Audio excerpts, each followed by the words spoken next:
Hi, I'm Dana Samuelson, president of American Gold Exchange in Austin, Texas. This is a video gold market update for November 11th, 2022. We've had some big moves in the markets this past couple of days because the inflation print came out a little weaker than expected on Thursday for October's inflation. We've also had a couple other big events happen. Number one, we've had the midterm elections, and not much has changed. We're going to have a gridlocked government going forward, most likely. And number two, the Fed has raised rates 3/4 of a point following their November meeting, which was expected. We have been expecting the Fed to raise rates another 3/4 of a point at their December meeting. But because the inflation print for October, which was released just a couple days ago, came out a bit lower than was anticipated, markets are suddenly gaming that the Fed will be less aggressive going forward. So that's what's happening. Gold is breaking out. Silver is moving higher as well. And the dollar and Treasury bill yields have been falling because of this knee-jerk market moves. So let's take a look what's happening. I'll get into my presentation. Let me share my screen.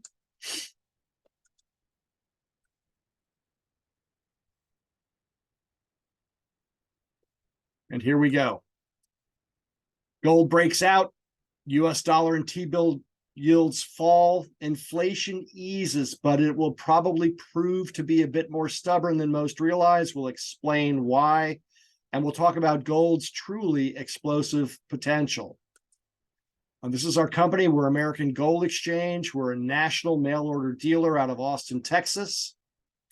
This is what our website looks like. We have live, transparent online pricing on most of the major modern bullion items and vintage US gold and pre-European, pre-World War II European gold coins. Let's get into our update.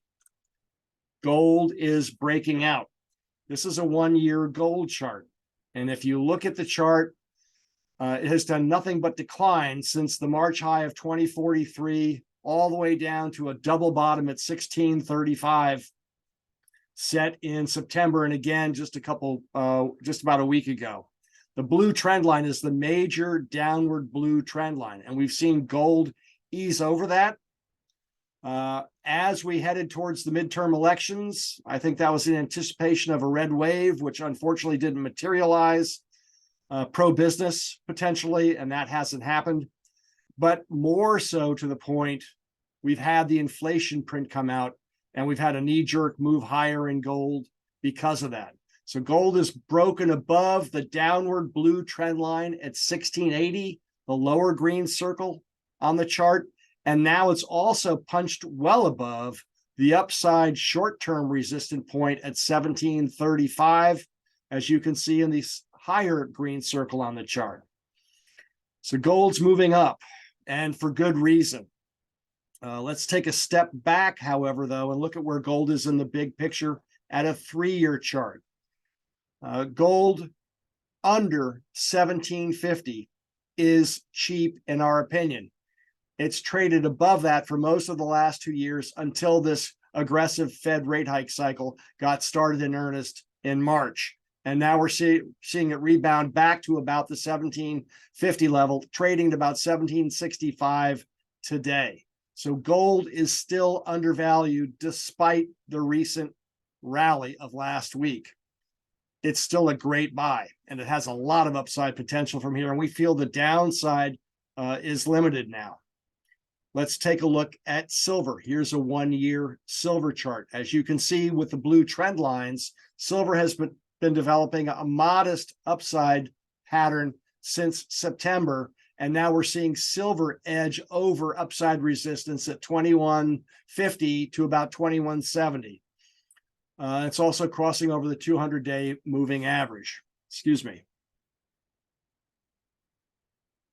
Silver has actually been leading gold for about the last 3 or 4 weeks, which is unusual, moving higher more quickly than gold has, but now gold's been playing catch up. But silver, like gold, is cheap in the big picture as well.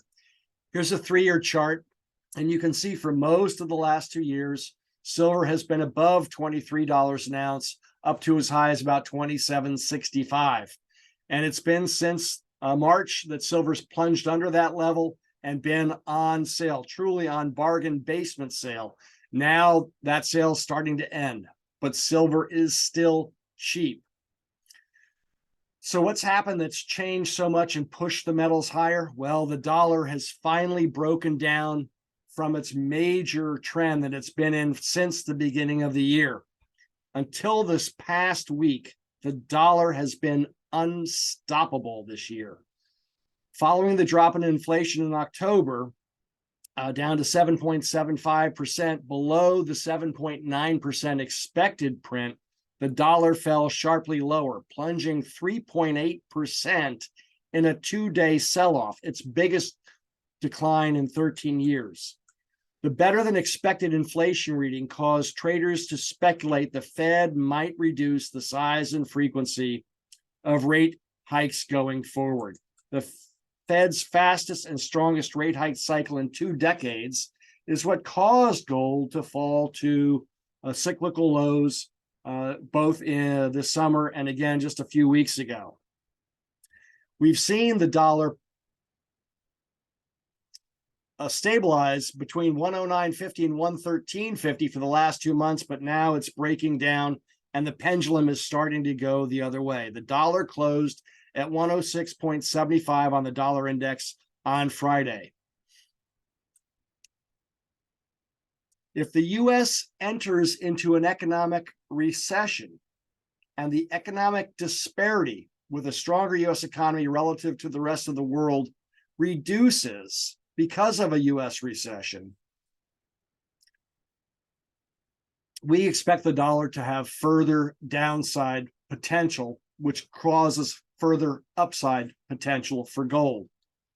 We think this scenario is likely, but inflation and how the Fed reacts to it will continue to be what drives all markets for the next several months at a minimum.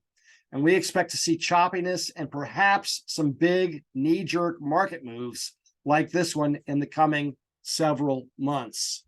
Let's look at Treasury yields.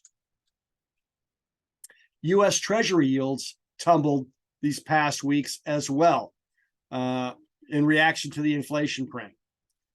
The 2-year note is yielding about 4.4% today, with the 10-year yielding about 3.9%, about a half a point inversion. Over the last 20 years, there's been a pretty direct correlation between the 2-year yield and the Fed funds rate. So right now, markets are anticipating that the Fed funds rate will go up to about 4.5%. We think it'll probably go a little bit higher than that. The rate inversion right now is what really concerns us the most, because the inversion we're seeing today is the biggest one we've seen since 1981. And it suggests that the U.S. is headed for a pretty sharp recession in the first quarter or two of next year. Let's look at the inflation chart. As you can see, inflation is starting to ease. Both core and headline CPI have fallen from their June highs for the headline at 9.09% down to 7.75% through October. We're seeing the core print come down from 6.63% to 6.28%. Part of this is due to energy costs falling from 41% year-on-year increase this summer in June to 19.3% in October. We are also seeing signs that the economic slowdown we are going through is undercutting demand overall, which is helping to curb and make inflation recede from the 9.1% June peak. In particular, used car prices are falling sharply right now in a clear sign of an economic slowdown. Normally, it would be new car prices falling, but because of supply chain issues, the new car market's skewed a bit right now.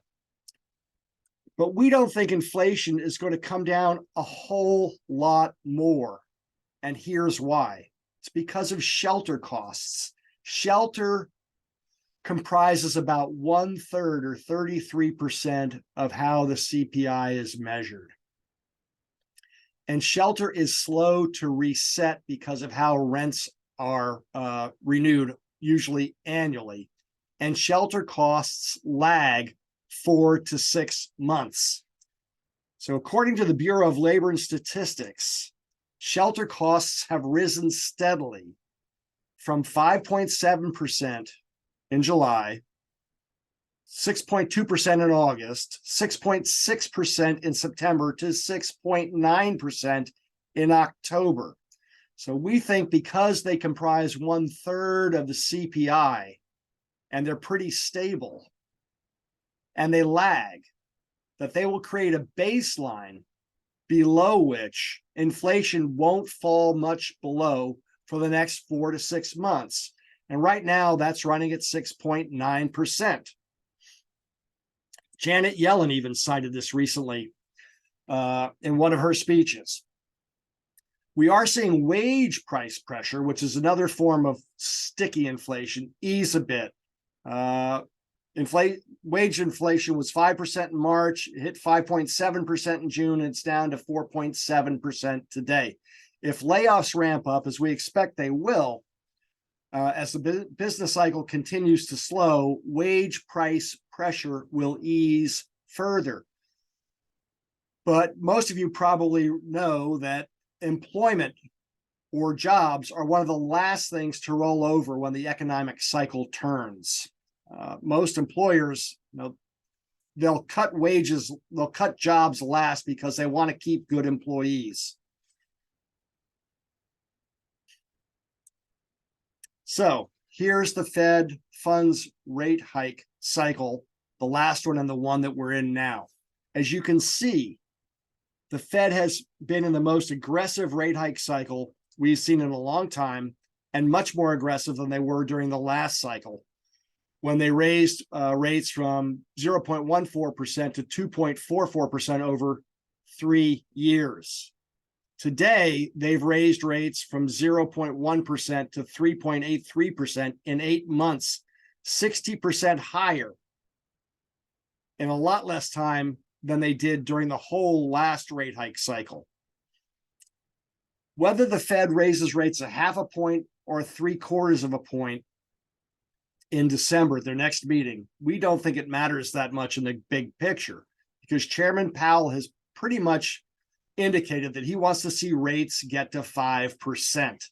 So we think that that's where they may ultimately be headed to.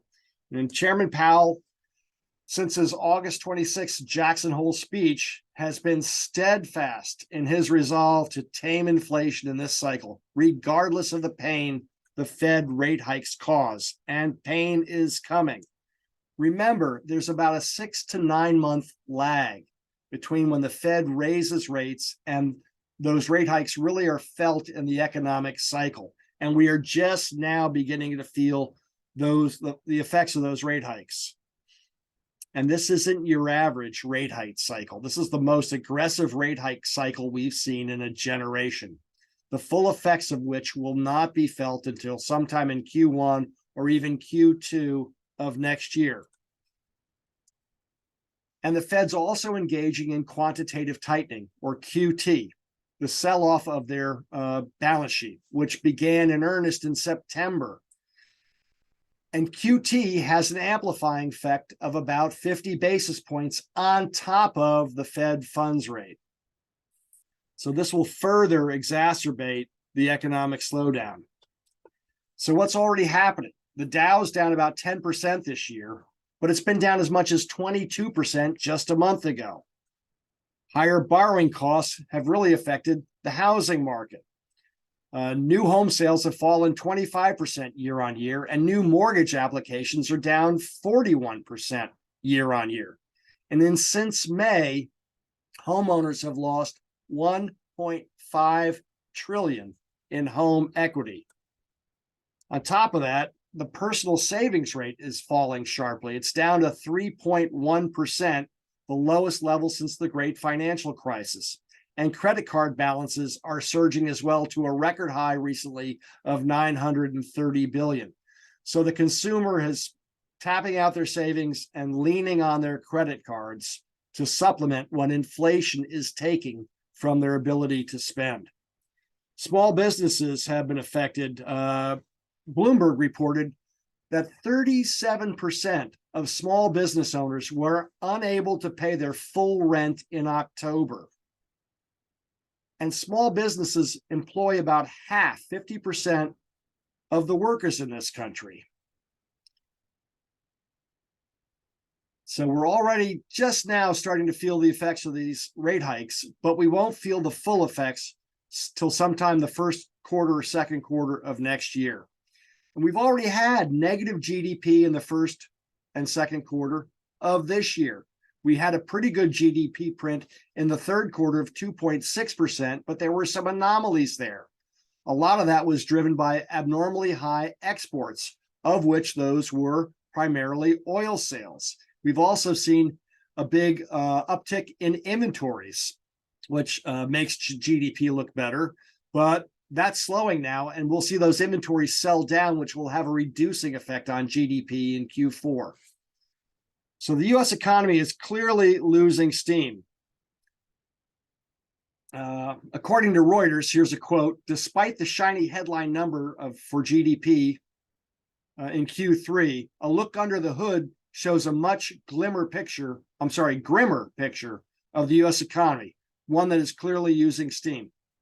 With the full effects of past and future Fed rate hikes still to be felt, the economy appears to be poised for a modest downturn in the first half of next year.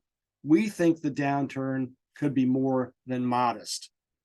So let's take a look at gold in the big picture. This is a 15-year gold chart going back to the November of 2007. As you can see, gold was under 1,050 an ounce, and those big V moves in 2008 were the great financial crisis. But then the Fed started to ease. They lowered rates to zero, and they engaged in QE1, QE2, Operation Twist, and QE3. And gold more than doubled in price. Excuse me. For the next 2 years, gold stabilized between about 1,550 and 1,775 an ounce. And when the US economy and the other economies of the world started to gain traction in 2013, gold took a tumble and fell below 1,375. The Fed's first rate hike and their last rate hike cycle was in December of 2015 when gold bottomed at 1,050. It wasn't until the Fed began to cut rates in the spring of 2019, as we looked on the last chart, that gold was able to break above 1,375. And that was a modest rate cut of just a quarter point on a modest global economic slowdown that started in the fall of 2018. When that happened, gold popped. It went from 1,375 all the way up to about 1,675 before COVID hit. And then we went through our economic closures, our debt exploded 20%, and inflation was unleashed, which led to the new Fed rate hike cycle. The key here is how much gold moved up the last time the Fed eased. It moved up about $200 to $300 an ounce on modest rate hike cuts. Now we're in the most aggressive Fed rate hike cycle we've seen in a generation.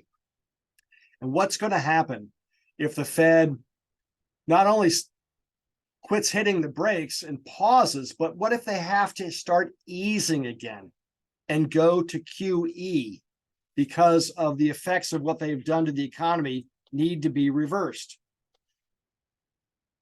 And this is a possibility. Chairman Powell even said in his last press conference, if we tighten too much, we know what we need to do, which is go back to the old playbook. This is what gives gold truly explosive upside potential. And we've seen it in the last couple of weeks with the gold pop based on the fact that the Fed might only raise rates 50 basis points in December because inflation's easing a bit.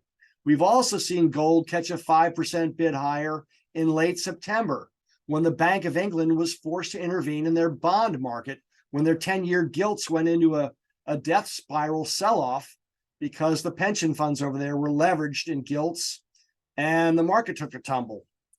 So if there's an easing that has to be done financially, gold has truly explosive upside potential. And if there's an economic crisis or a breakdown somewhere, like we almost saw in the British bond market, gold also has great upside potential from here. And we've got a pretty good bottom in place, a double bottom at 1633. So we think gold looks really good right now, which is why we're getting this update out to you. Things are starting to happen. So we've got a couple of specials. We've got these Italian 20 Lire from the 1800s available, 1880s, 1890s. These are trading sized coins. They're about 1/5 of an ounce per coin, 0.1867 ounces per coin. It takes 5.3 of them to equal an ounce. In the current market, there's not very many 1/4 or 1/10 ounce small trading sized modern bullion coins to be found. We're in a precious metals squeeze right now, and the little guys, the 1/4 and the 1/10 ounce gold coins, are especially hard to find, and the premiums are double and triple what they should be. But these older Italian 20 liras are not. And these are popular 20 franc size coins like the Swiss 20 francs and the French 20 francs. So these are a really good value if you want a smaller trading size coin, and we have quantities available. In a more speculative coin, we have the $20 Liberty in MS64 condition on sale. Today, there's about 143,000 of these known versus the more popular MS65 $20 St. Gaudens that has double 275,000 known examples. The $20 Liberty is trading for about $100 more than the Saint, but in the previous market, it's got a $200 better upside at 30.40 an ounce. I'm sorry, 30.40 a coin, trading about 25.50, 25.80 today. In 2009, this coin hit $3,800 a coin. So this is a great blue chip, vintage, classic US gold coin. It's one of the more scarce ones, and it's got great potential, upside potential. So that's it. Thank you for your time. Again, here's what our website looks like. And if you'd like to contact us, here's how you do so. So thank you very much for your time today. Good luck out there. Have a happy Thanksgiving. We're really pretty concerned about where the U.S. economy is headed in the first and second quarter of next year. This is time to be defensive and potentially very defensive. I think the potential for these Fed rate hikes to undermine the U.S. economy pretty sharply are very high. So please be careful. And thank you very much for your time.